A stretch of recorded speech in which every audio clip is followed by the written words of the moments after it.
Si Nurse Mia ay nakatayo sa gilid ng daan habang patuloy na umuulan ng malakas. Ang kanyang aprobadong uniforme ay bahagyang nabasa, ngunit hindi niya pinapansin ang lamig, kasi ang tanging nasa isip niya ay ang makabalik agad sa ospital at matiyak ang kaligtasan ng kanyang mga pasyente.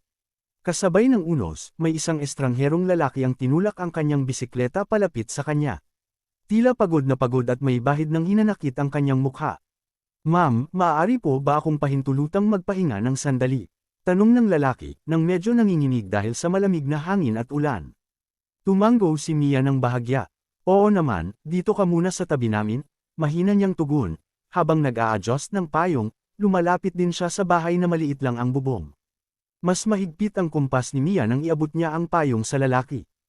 Halos kapatidan ito ng pasilyo ng ospital, matibay at may malaking takip sa ulan. Naiilawan ang mukha ng lalaki sa paglapit ng liwanag mula sa kalye. Bigla siyang napatingala at nakita si Mia. Sa unang pagkakataon, tumigil ang mga patak ng ulan sa kanyang dibdib. May kakaibang kirot at lungkot sa mata ng lalaki. Habang tahimik silang nakatayo doon, nagkatinginan sila para lang saglit. Maliwanag ang kanyang mga mata at mukhang may kwento, para bang naglalaman ito ng daang tanong, hapdi, at pangarap. Hindi maiwasang mapatingin si Mia sa kulay ng buhok ng lalaki, medyo kulot at tampok sa batok. Pero hindi yun ang pinaka-nakakaakit kundi ang sakit sa likod ng ngiti niya na tila pilit ipinamamalas. "Ano po pangalan mo?" tanong ni Mia nang pilit ipangiti ang lalaki. "Ako po si Carlo," mahinang sagot nito. "Maraming salamat sa payong." "Walang anuman, Carlo," aniya ng may ngiti. Nagpakita siya ng malasakit habang nag-aabong mahinahon ang boses niya. Dahan-dahan siyang lumingon sa direksyon ng ospital, nagpapahiwatig na ang pag-uusap nilang ito ay hindi magtatagal. Lumipas ang ilang minuto, wala silang sinabi pero puno ng pangunawa ang bawat saglit. Hindi alintana ni Mia na basa hanggang tuhod ang kanyang medyas. Damaloy ang lamig sa kanyang mga daliri, ngunit tiniis niya ito. Sinigurong komportable si Carlo, binaling niya ang tingin sa paligid, naghanap ng tuwalya o kahit gamot, anumang bagay na makakapagpabuti. Sa sandaling iyon, nadama ni Carlo ang sinserong intensyon ni Mia. Hindi basta-basta ang pagkilos, walang pagpapabalik-tanaw. Sa loob ng puso niya, nag-umusbong ang damdamin ng pasasalamat. Ilang taon na rin ang lumipas mula noong huli siyang makatanggap ng simpleng tulong mula sa isang taong hindi niya kilala. Nilapitan ni Mia ang cart na may daladalang gamot at tuwalya sa loob ng maliit na hip bag. Kinuha niya ang isa. "Sandali lang ha," paalala nito kay Carlo bago niya ipinamasa ang tuwalya. Nang same time, napansin niya ang pile nito, tila may sakit sa tuhod, dahil parang pilit na nakakagat ang lalaki habang lumalakad. "May pile ka ba?" tanong niya nang may pag-aalala. Hindi agad sumagot si Carlo pero hinawakan ng babae ang tuhod nito, marahang hinaplos. "Oo, matagal na to. Nalikot ako sa maliit na buwan at nasaksak ako." Tahimik na paghinga ang sumunod. "Nakipag-away?" tanong ni Mia. Hinangin ang mga labi ni Carlo at tumango ng bahagya. "Wala na po siyang silbi sa akin." Sumakit ang dibdib ni Mia sa sinapit ng lalaki, ang karahasan na hindi dapat pinagdusa ng kahit sino. "Kung gusto mo, matutulungan kita maiwan ng hindi nababasa," alok niya. Sa simpleng mga salitang iyon, tila bumuhos ang liwanag sa malamlam na kalagayan niya, parang sinasabing meron pa siyang karapatang umasa kahit papaano. Umiling siya ng bahagya. "Natatakot ako na baka maging pabigat." Napatawa si Mia ng mahina. "Hindi ka magiging pabigat sa akin." Nagawang pumasok ni Mia sa ospital, kasama si Carlo, lumubog sa loob ng pasilyo at doon niya ay nalalayan ang lalaki. Inilagay niya siya sa waiting area. Inaya niya itong maupo habang hinahanap ang sinasakyan. Pinaunti niya ang galaw, pinilit niyang maging kasing komportable hanggat pwede. Ilang oras ang lumipas habang hinahanap niya si Carlo ng pulis o kahit sino, para malaman ang buong kwento. Sa pagitan ng bawat salita ng pag-uusap nila, nadadala ni Mia ang emosyon nito. Hindi lang basta pagalingin ng lalaki, maaari rin siyang makakuha ng tunay na tulong, sapagkat hindi lang pisikal ang sugat na nararamdaman niya, mga pisikyal nilang sugat ay malalim, kaya ang pinakaunang hakbang, iparamdam sa kanya na may taong handang makinig at tulungan. Hindi rin niya maitatanggi ang bigat ng bawat salita ni Carlo, na parang tinutulot niya ang madilim na bahagi ng kanyang buhay. Mga papasok na paksa sa sumunod, ***, ano ba ang tunay na pinagdaanan ni Carlo? Paano siya nakarating sa ganoong estado? Ano ang naging kabuluhan niya sa buhay niya? Ano ang side ni Mia sa walang kamalay-malay niyang misyon? Nanatiling matatag si Mia habang patuloy na umuulan sa lungsod, hawak ang kamay ni Carlo. Simula pa lang ito ng kanilang di inaasahang paglalakbay, isang pagkakaibigan na magsisimula sa gitna ng unos. Nang makapasok si Carlo sa ospital, hindi niya akalaing magiging ganon kabuti si Mia sa kanya. Hindi siya sanay sa kabaitan. Mula pagkabata, nasanay siyang itaboy, maliitin, at hindi pansinin ng tao. Kaya't habang nakaupo siya sa waiting area at tahimik na tinutuyo ang sarili gamit ang tuwalya, hindi niya maiwasang mapatingin kay Mia na abalang-abala pa rin sa trabaho. Habang palihim niyang pinagmamasdan si Mia, naramdaman niya ang kakaibang init sa dibdib. Hindi yun dahil sa temperatura ng lugar, kundi dahil may tao siyang nakita na parang hindi lang nurse kundi isang anghel sa mata niya. Bawat kilos ni Mia ay mahinahon, may malasakit, at walang kahit anong panghuhusga. Wala siyang tanong tungkol sa kung sino siya o bakit siya basang-basa at mukhang walang direksyon. Pagbalik ni Mia, dala-dala niya ang isang cup ng mainit na kape at isang tinapay. Kumain ka muna, mahinang sabi niya habang inilalapag ang pagkain sa tabi ni Carlo. Napalunok si Carlo, hindi lang dahil sa gutom kundi sa bigat ng emosyon. Salamat po ulit, halos pabulong niyang sabi. Matagal ka na bang nasa kalsada? Tanong ni Mia, hindi mapakali sa dami ng gustong malaman. Tumango si Carlo, mga ilang buwan na rin. Nawalan ako ng trabaho, wala ng pamilya. Kaya eto, palaipat-lipat lang. Hindi agad nakasagot si Mia. Sa dami ng pasyenteng dumaan sa kanya, bihira ang ganitong klaseng kwento na bumabaon agad sa puso niya. Pero kay Carlo, iba ang dating. Pwede ka bang pansamantalang manatili dito habang umaayos ang lakad mo? Alok niya, nagulat si Carlo. Hindi ba bawal yun? Tanong niya, sa totoo lang, medyo.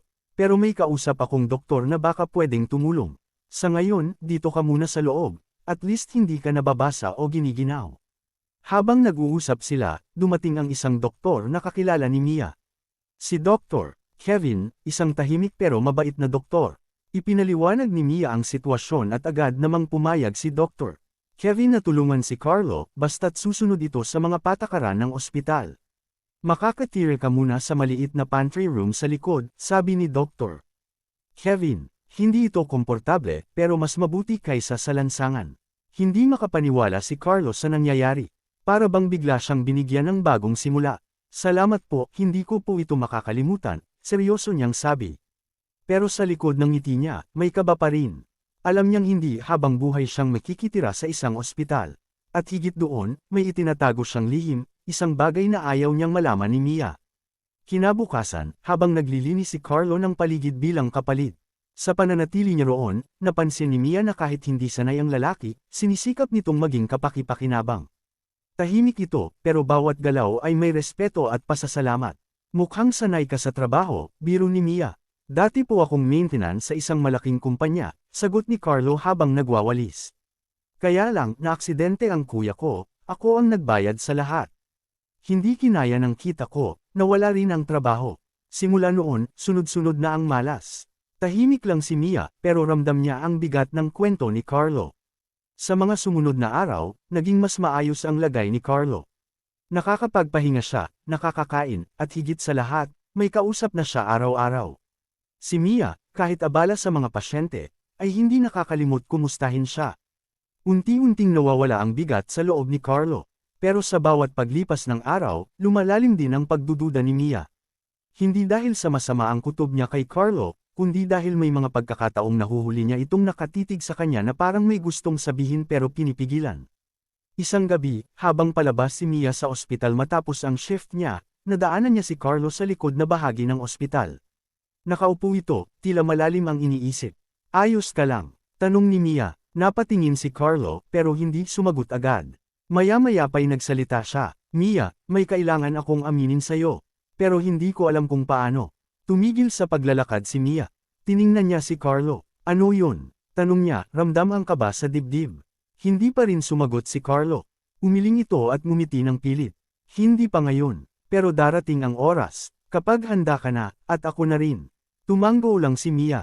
Hindi niya alam kung ano ang tinutukoy ni Carlo, pero sa puso niya, may kutob siyang hindi simpleng istorya ang dala ng lalaking ito. At doon, habang muling bumubuhos ang ulan, nagsimula ang tunay na tanong sa isip ni Mia, sino nga ba talaga si Carlo? Lumipas ang ilang araw at naging normal na sa ospital ang presensya ni Carlo. Sanay na ang mga nurse at janitor sa kanya, at kahit hindi siya opisyal na empleyado, nagboluntaryo siyang tumulong sa mga gawaing bahay. Nagwawalis siya sa hallway, naglilinis ng comfort room, at minsan, nag-aabot ng pagkain sa mga pasyente. Tahimik lang siya, hindi polemic, pero palaging naroon kapag kailangan. Si Mia, bagamat abala pa rin sa kanyang tungkulin bilang nurse, ay laging napapansin si Carlo sa likod ng kanyang mga mata. May mga pagkakataong sabay silang kumakain sa pantry, o kaya'y sabay lumalabas sa labas ng ospital para magpahangin. Nagiging madalas ang kanilang kwentuhan, at mas nakikilala nila ang isa't isa. Alam mo, Carlo, simula ni Mia habang hawak ang tasa ng kape, hindi ko alam kung bakit pero parang kampante ako sa presensya mo. Hindi ko to nararamdaman sa karamihan. Napangiti si Carlo, maraming salamat, pero sa totoo lang, may mga bagay pa akong hindi nasasabi. Napatingin si Mia sa kanya, pero hindi na siya nagtanong. Hinayaan niyang si Carlo na lang ang magbukas kapag handa na ito. Minsan, habang naglilinis si Carlo ng bintana sa ward, napansin niya ang isang matandang pasyente na nakaupo sa kama at umiiyak. Lumapit siya, "Lolo, okay lang po kayo?" Tanong niya. "Nawawala ang relo ko, regalo yun ng asawa ko noong araw ng kasal namin," sagot ng matanda habang patuloy sa pagiyak. Agad na hinanap ni Carlo ang relo, inikat ang buong ward, sinilip ang mga ilalim ng kama at kabinet, at kalaunan ay nakita niya ito sa likod ng basurahan. Dahan-dahan niya itong iniabot sa matanda. "Ito po, Lolo." Napahagulgul sa tuwa ang matanda. "Salamat, iho. Akala ko hindi ko na makikita to." Ang nangyari ay umabot sa mga doktor at kay Mia. Doon lalo nilang nakita ang kabutihang loob ni Carlo. Isang dating estranghero sa ulan, ngayon ay parang bahagi na ng ospital. Pero habang dumarami ang tiwala ng mga tao sa kanya, lalong bumibigat ang dibdib niya. Habang magkausap sila ni Mia isang gabi, nagtanong ito, "Carlo, may tanong ako. Wala kang pamilya, di ba?" Tumanggo siya, "Wala na. Matagal na silang wala sa akin. Paano kung may makilala ka ulit? Kung sakaling may magtiwala sa iyo ulit, handa ka ba?" Napatingin si Carlo sa kanya, seryoso ang mukha. "Hindi ko alam, Mia. Minsan kasi, mas mahirap bumuo ng panibagong buhay kung dala mo pa rin ang bigat ng nakaraan." Tumahimik si Mia. Hindi niya alam kung anong ibig sabihin ni Carlo, pero naramdaman niyang hindi ito simpleng lalaking nawalan lang ng tirahan. May lalim ang mga salita niya, may sugat na hindi pa rin naghihilom. At kahit hindi niya pa alam ang totoo, unti-unti na siyang naaapektuhan. Hindi lang bilang nurse, kundi bilang tao, bilang kaibigan. Kinabukasan, nagkaroon ng emergency sa ospital. Isang lalaki ang dinala matapos ma-accident. Duguan ito, at walang malay. Si Carlo, na noon ay naglilinis ng hallway, ay napatigil nang marinig ang pangalan ng pasyente, isang apelyido na hindi niya inaasahang maririnig pa. Napahawak siya sa dingding. Nanginig ang mga kamay niya. Hindi niya alam kung anong gagawin. Lumapit si Mia, napansin ang pagkalito niya. "Carlo, ayos ka lang?" Tanong nito. Hindi sumagot si Carlo. Tumingin lang siya kay Mia, pero punong-puno ng takot ang mga mata niya. Sa buong araw na yun, tahimik lang si Carlo. Hindi siya nagsalita kahit kanino. Sa likod ng ospital, mag-isa siyang naupo. At sa wakas, sa unang pagkakataon, pamatak ang luha sa mata niya. May koneksyon siya sa lalaking na aksidente. Isang bahagi ng kanyang nakaraan na pilit niyang nilimot, ngunit ngayong nariyan na ulit, alam niyang hindi na siya makakatakas. Isa lang ang sigurado niya, kailangan niya nang sabihin ng totoo kay Mia, bago pa siya maunahan ng katotohanan. Habang lumalalim ang gabi, hindi mapakali si Carlo. Paulit-ulit niyang iniisip ang mukha ng lalaking dinala sa ospital. Hindi niya ito nakita ng buo, pero sapat na ang apelyido para alalahanin ang lahat ng pilit niyang nilimot. Ang lalaking iyon, ay isa sa mga dahilan kung bakit nawala ang lahat sa kanya. Sa loob ng maliit na silid sa likod ng ospital, nakaupo si Carlo sa sahig, yakap ang mga tuhod. Tahimik ang paligid pero maingay ang isip niya. Gusto niyang sabihin kay Mia ang lahat. Pero natatakot siya. Paano kung magbago ang tingin nito sa kanya? Paano kung paalisin siya sa ospital? Paano kung mawalan na naman siya sa tanging lugar kung saan muli siyang nakaramdam ng pag-asa? Kinabukasan, maagang nag-duty si Mia. May dala siyang pandesal at kape, kagaya ng nakasanayan. Nang dumaan siya sa likod para kumustahin si Carlo, napansin niyang hindi ito lumabas. Kumatok siya. "Carlo, gising ka na ba?" Walang sumagot. Binuksan niya ang pinto at nadatnan niya si Carlo na nakaupo pa rin sa sahig, gising pero tila tulala. "Hindi ka pa natutulog?" tanong ni Mia. Umiling si Carlo. "Hindi ako mapakali. May kailangan akong sabihin sa'yo, Mia. Pero hindi ko alam kung kaya mo." Naupo si Mia sa tapat niya. "Subukan mo. Hindi ako madaling umalis sa mga taong pinili ko ng pagkatiwalaan. Doon nagsimulang magsalita si Carlo, dahan-dahan, parang bawat salita ay may kasamang bigat. Yung lalaking dinala dito kahapon, dati siyang amo ng kuya ko. Siya ang dahilan kung bakit napuli ang kuya ko. Nagtrabaho kami sa warehouse nila. Nang aksidenteng mabagsakan ng kahon si kuya, pinilit nila kaming magtago ng insidente. Wala kaming ginawang reklamo noon dahil natakot kami. Pero matapos noon, pareho kaming natanggal. Hindi nila kami tinulungan. At mula noon, tuloy-tuloy ang pagbagsak ng buhay ko. Tahimik si Mia, walang imik. Tinitigan lang niya si Carlo na halatang halos maiyak habang nagsasalita. Hindi ko siya sinaktan, Mia, pero nang makita ko ang apelyido niya, bumalik lahat ng galit, lungkot, at takot. Kaya ako tulala buong gabi. Hindi ko alam kung kaya kong makita siya sa ospital na to. Dahan-daang inabot ni Mia ang kamay ni Carlo. Alam mo, Carlo, hindi mo kailangang takasan ang nakaraan mo. Hindi mo rin kailangang dalhin lahat ng bigat mag-isa. Hindi kita huhusgahan, kasi simula pa lang, nakita ko na kung gaano kakabuti. Napaluha si Carlo. Sa tagal ng panahon, ngayon lang ulit siya may nakinig at naniwala sa kanya. Salamat, Mia. Hindi mo alam kung gaano kahalaga sa akin yan. Lumipas ang ilang araw. Habang nagpapagaling ang dating amo ng kuya ni Carlo, hindi niya namukhaan si Carlo. Marahil dahil mas payat na ito, at mas marungis kaysa noon. Pero si Carlo, kahit pilit niyang iwasan ito, palagi siyang nakakatapat sa elevator, sa hallway, o sa lobby. Isang beses, napansin ni Mia na kakaiba ang tingin ng lalaki kay Carlo. Parang may pagdududa, pero hindi sigurado. Carlo, may posibilidad bang makilala ka niya? Tanong niya. Oo, pero siguro hindi agad. Pero kapag naalala niya ako, baka ibang usapan na yan. Nagdesisyon si Mia na kausapin ang doktor ni lalaki. Duke, pwede po ba nating ilipat sa ibang ward si Sir? May konting alitan po kasi sa pagitan niya at isang taong narito. Hindi naman po violent, pero baka makabuti sa mental health nilang pareho. Pumayag ang doktor, at ilang araw pa, lumipat na ng kwarto ang lalaki. Doon nakahinga ng maluwag si Carlo. Pero kahit ganon, alam niyang hindi habang buhay siyang makakaiwas. Darating at darating ang araw na kailangang harapin niya ang lahat. Sa ngayon, ang tanging mahalaga ay ang pagkakaibigan nila ni Mia. Na kahit hindi man niya maayos agad ang lahat ng problema, may isang tao siyang nahanap na hindi siya iniwan, kahit nalaman ang totoo.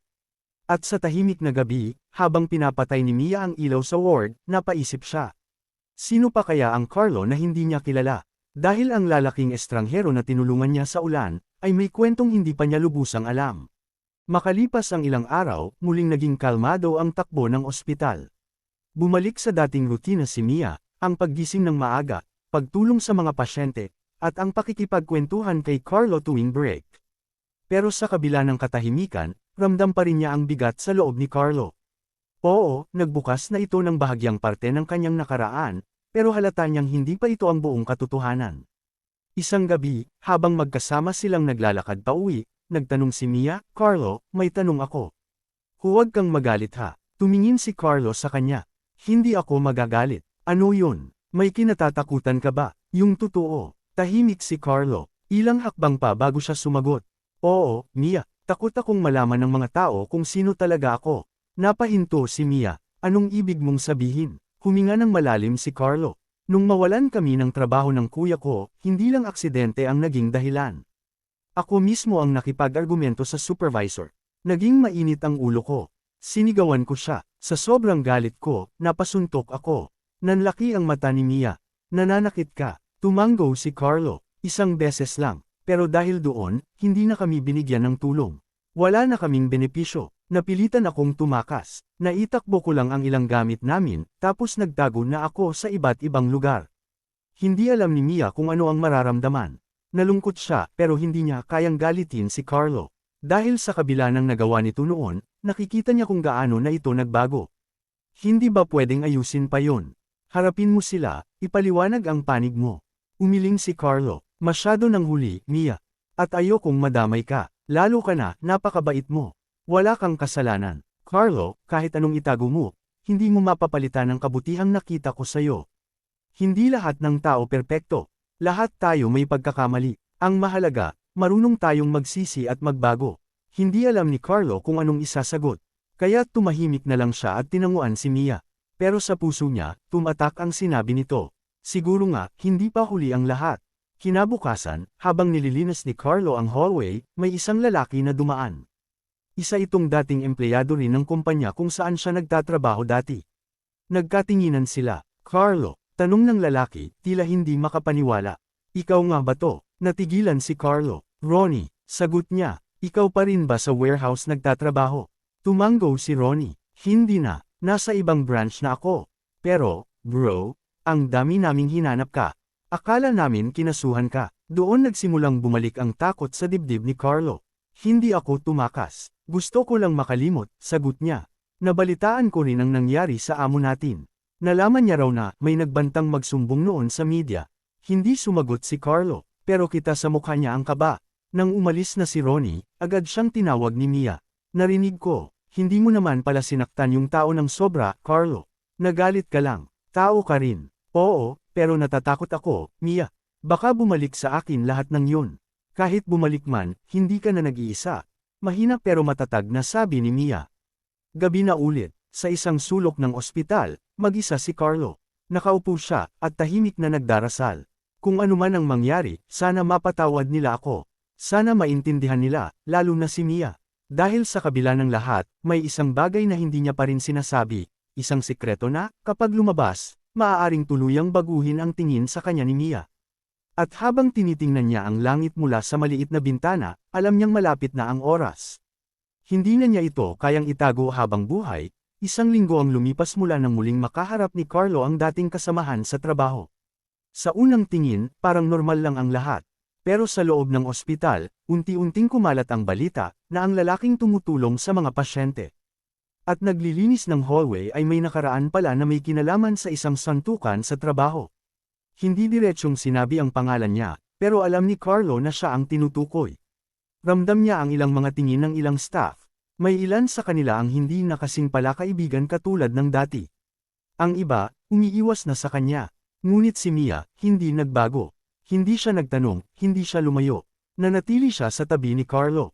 Carlo, may naririnig akong kwento, sabi ni Mia habang nagkakape sila sa pantry.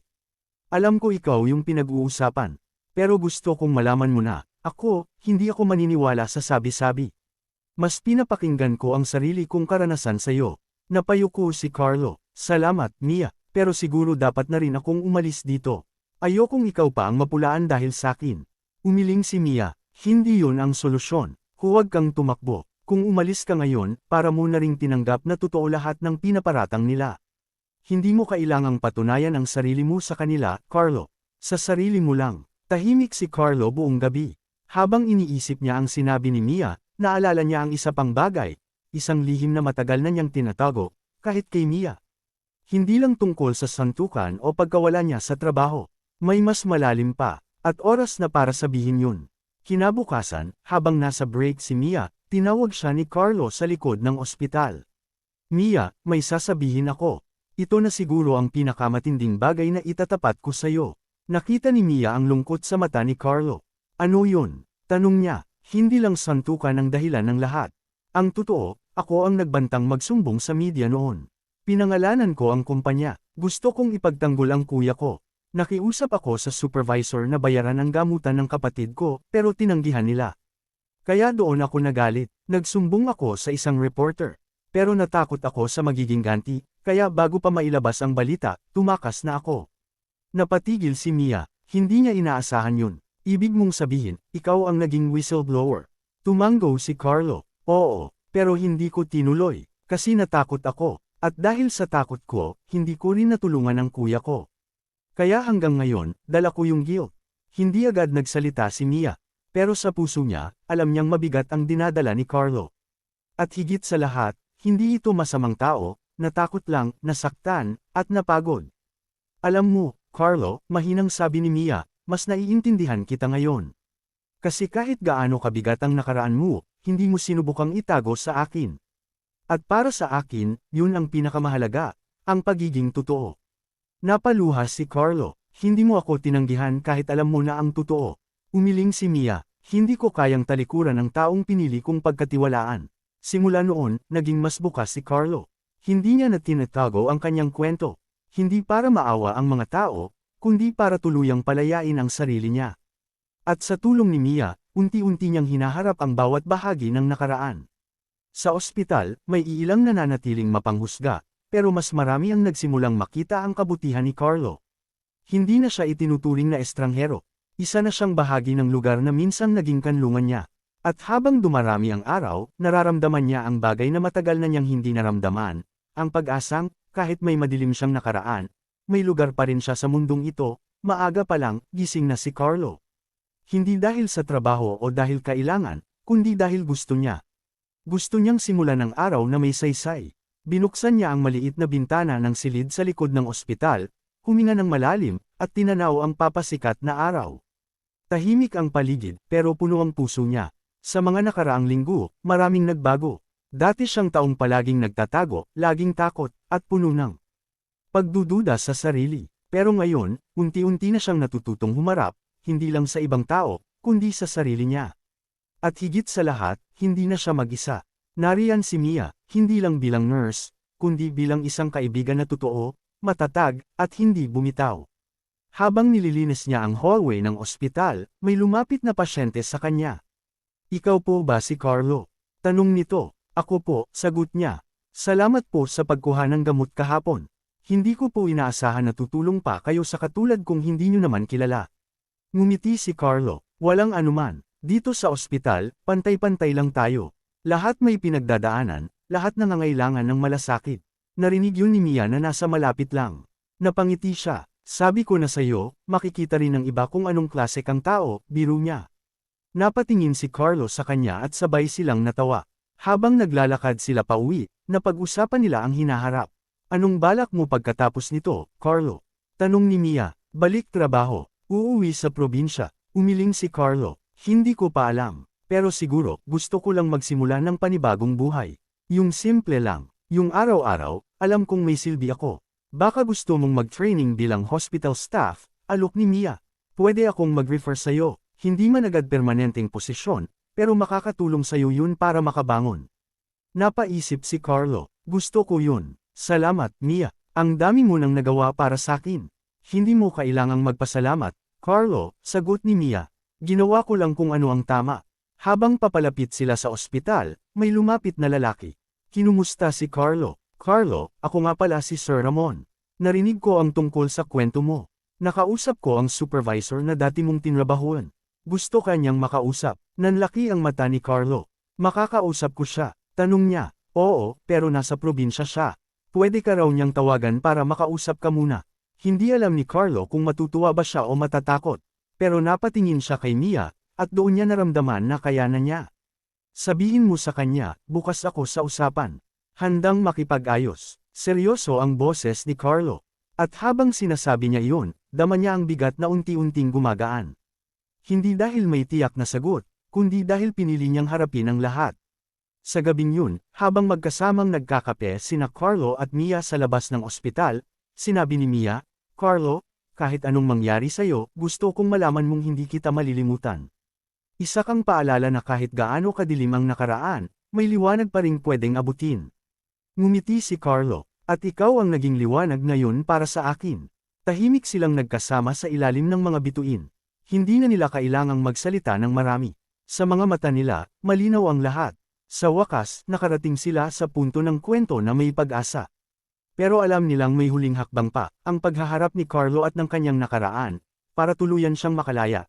Isang linggo matapos ang pag-uusap nila ni Sir Ramon, dumating ang araw na kinakatakutan ngunit matagal nang hinihintay ni Carlo. Tumawag ang dating supervisor ng kumpanya kung saan siya nagtrabaho noon. Nakaupo si Carlo sa maliit na opisina ng ospital, kasama si Mia, habang hawak ang cellphone at nanginginig ang kamay.